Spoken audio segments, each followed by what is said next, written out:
C Joseph Vijay எனும் நான்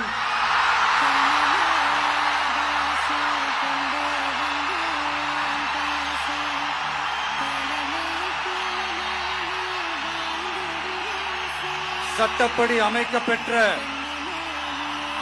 இந்திய அரசியல் அமைப்பின்பால்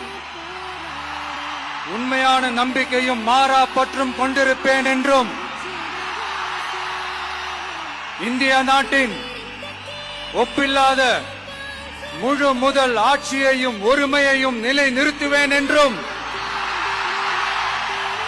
தமிழ்நாட்டு அரசின் முதலமைச்சராக உண்மையாகவும் உளச்சான்றின்படியும் என் கடமைகளை நிறைவேற்றுவேன் என்றும்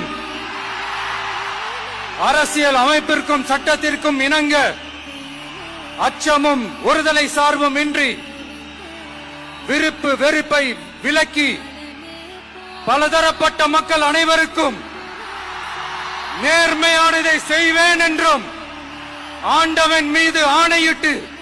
உறுதிமொழிகிறேன்.